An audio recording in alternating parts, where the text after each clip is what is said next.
टेढ़ी है तेरे धाम की डगरिया। सहज नहीं मिलता भगवान का। किसी साधक गुरु के चरण पकड़ लो, जीवन में कल्याण हो जाएगा। अगर इसके बदले वो तुमसे कुछ लेता भी है, रुपया पैसा धन दौलत, तो कुछ भी नहीं लेता, क्योंकि वो अपने जीवन की कमाई तुम्हें देके जाता है। ये साधना सहज प्राप्त नहीं होती है, ये एकांत की साधना है। और ऐसे व्यक्ति जब अपने मानव शरीर के चक्रों को जागृत करते हैं तो वही भगत कहलाए जाते हैं। अनाद चक्र जब उनका बाजता है, जब उनका चौथा चक्र जागृत होता है, जो यहाँ तुम कलेजा कहते हो, जो पेट खाली जो है ऊपर, यहाँ अनाद चक्र होता है।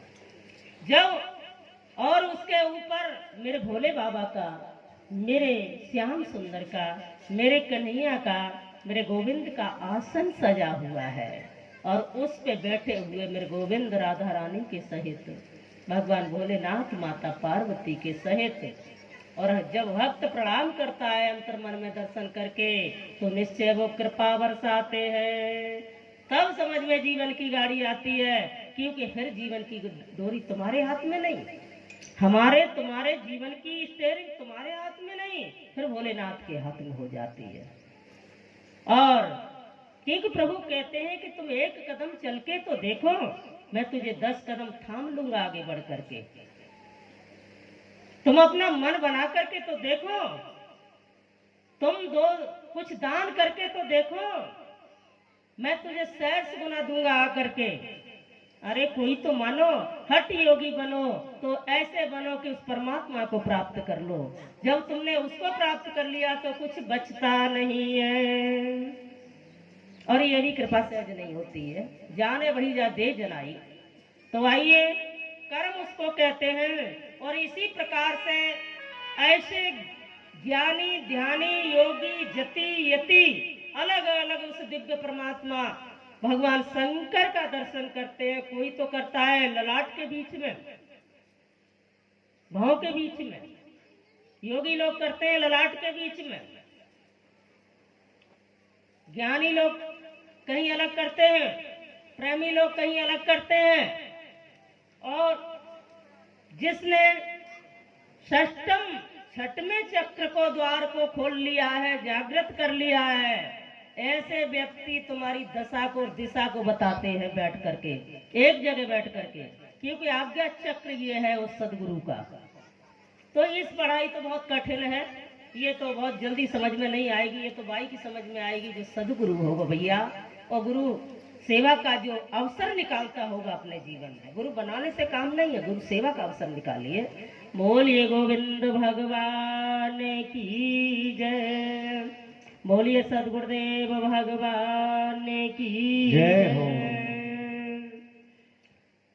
और ये बड़े प्रेम की, बड़े भाव भक्ति की चर्चा है। और इसी नाम को लेकर के संसार के ऋषि मुनि भक्त हजारों भवसागर से पार हो गए। और गाते भी है और गाया भी है कि सब हो गए भव से पार लेकर नाम तेरा, सब हो गए भव से पार लेकर नाम तेरा।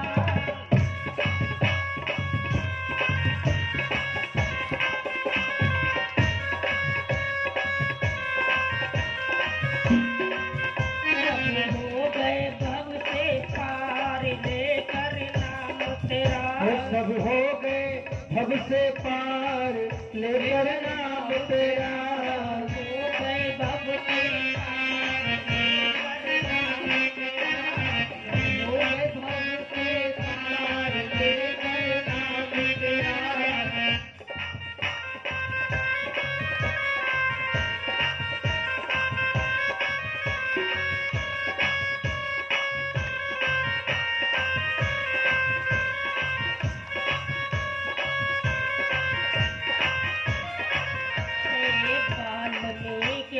दीन दुखी था, वाल्मीकि अति दीन दुखी था, वाल्मीकि अति दीन दुखी था, वाल्मीकि अति दीन दुखी था।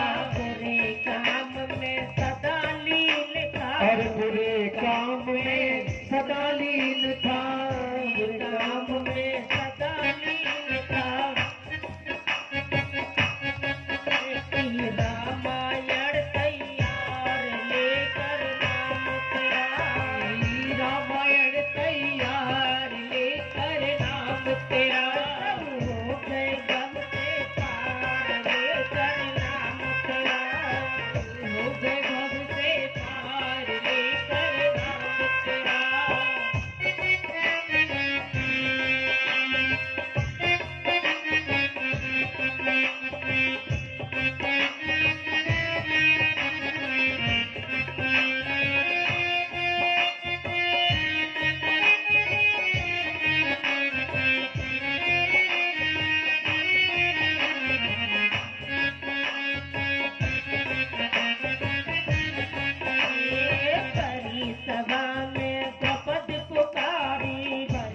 सभा में द्रौपदी पुकारे, हरी सभा में द्रौपदी पुकारे, हरी सभा में द्रौपदी पुकारे, कृष्ण द्वारिका नाथ पुकारे, कृष्ण द्वारिका नाथ पुकारे, कृष्ण द्वारिका नाथ पुकारे।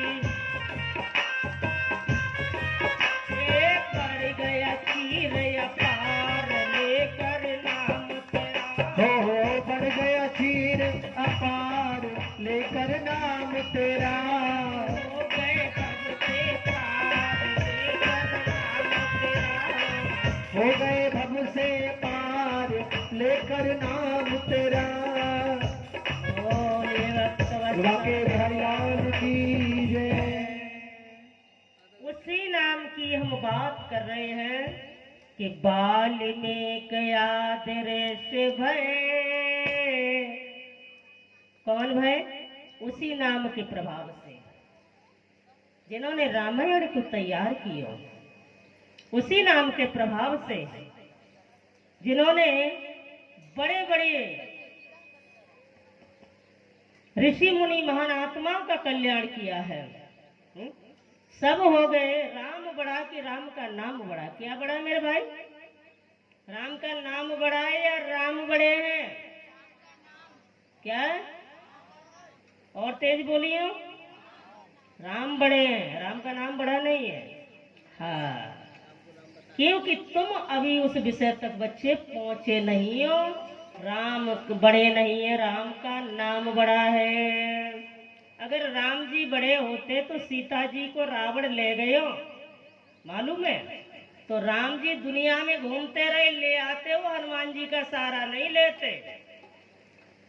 हनुमान जी के बगैर उन्होंने सीता जी को ढूंढ नहीं पाए। एक दिन एक भक्त गए हनुमान राम जी के मंदिर में, बाने के हमारी बैयर को चोर ले गए। बैयर जानते हो? घरवारी को चोर ले गए। जब वो थक गया 2-4-6 महीना, तो उसने क्या किया? राम जी के चरणों में आए, भगवान कैसे भी हमारी पत्नी को दे दो, पत्नी के बगैर हम रह नहीं पाएंगे। भगवान बोले मेरी खोई गई तो मैं नहीं ना ढूंढ पाई, तेरी कहां से दे दूं? जब मेरी खोई गई तो मैंने पता ना कर पाया। क्यों? तुम तो सर्वशक्तिमान भगवान आनंद कंद बनाने का नहीं। अगर राम जी बड़े होते तो जरूर जानकी जी को ले आते, हनुमान जी का सहारा नहीं लेते। इसलिए राम जी से बड़े हनुमान जी हैं, और हनुमान जी निरंतर जो कार्य करते हैं मेरे गोविंद का, मेरे राम जी के चरणों का आश्रय लेकर के करते हैं। भक्ति के बिना भगवान अधूरा है, और भगवान के बिना भक्त अधूरा है। इसलिए तुम ये मन समझो कि ये सब कुछ हमने किया है, ये तो सब भोले बाबा की कृपा से हुआ है। केवल एक चीज जीवन में जरूर त्याग देना, इतना बड़ा अनुष्ठान करके तो जीवन कल्याणमय हो जाएगा। बोली भक्त वत्सल भगवान की जय।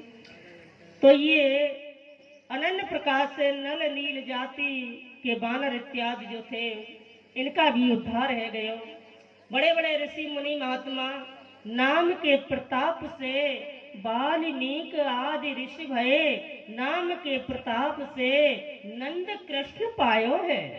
नाम के प्रताप से नंद कृष्ण यानी कृष्ण जैसो लाला नंद बाबा के घर में आयो है।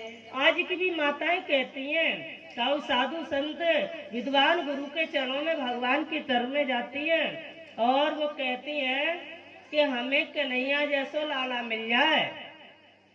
हाँ, लेकिन बड़ी सुंदर बात है, माताओं की ममता है, बच्चे के प्रति प्रेम है।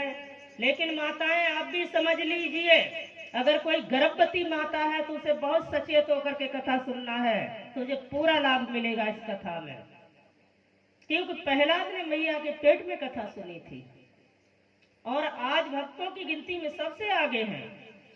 तो आइए, क्योंकि सबका नाश हो जाता है लेकिन दुर्लभ लोक का नाश कभी नहीं होता है।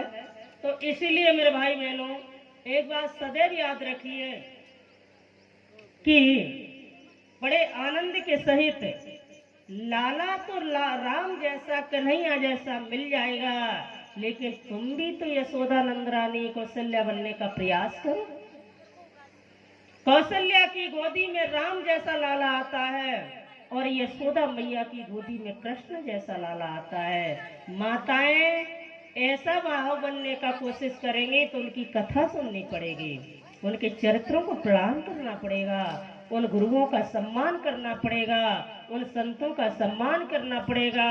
यदि तुम्हें घर में श्रेष्ठ बच्चे को जन्म देना है, संस्कारों से फलित करना है, तो आइए, यही नाम के प्रताप से, कोई दूसरा नाम नहीं है कि नाम के प्रताप से मालिनी के आदि ऋषि भये, और नाम के प्रताप से नंद कृष्ण पायो है।